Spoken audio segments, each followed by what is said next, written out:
UPL दोलोनिफ्राय आसामनि जौगाखानाय मोन 6 हारिनो tribal मर्यादा होनो नागिरनायाव जोंहा स्पष्ट जों बुंबाय थादों जे थाखानाय ट्राइबेला जेबो खहा जानो मोननाय नङा।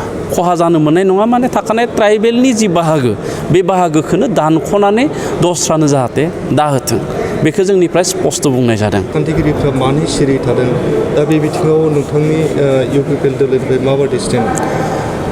जोंनिफ्राय आवगायावबो जों बुंदों जे बयहाबो गावनि मोनथाय गावनि मोननांगौखौ बिनायनि राइट दङ आरो बियो गणतन्त्र देश आरो बेवहाय भारतनि संबिजिदा बयनोबो मोनथायखौ होनो नागिरदों। दा बेयाव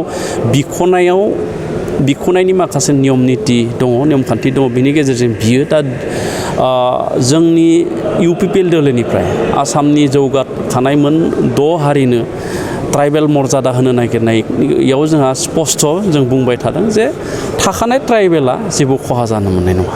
खहा जानो मोननाय नङा माने थाखानाय ट्राइबेलनि जि बाहागो बे बाहागोखौनो दानख'नानै दस्रानो जाहाथे दाहोथों बेखौ जोंनिफ्राय स्पष्ट बुंनाय जादों। आरो अबस्से मन्त्रिनि जि प्रतिवेदन आसाम एसेम्ब्लियाव दैखांबाय बेखौ सावरायनो थाखाय जोङो मोन्थिदों CC2खौ हांख्रायदों। दा CC2आ सावरायनानै बोरै मडेलजों आसाम सरकारा एबा आसाम सरकारा भारत सरकारनो बे प्रतिवेदनखौ दैथायहरनो नागिरदों बिनि सायाव सोनारो।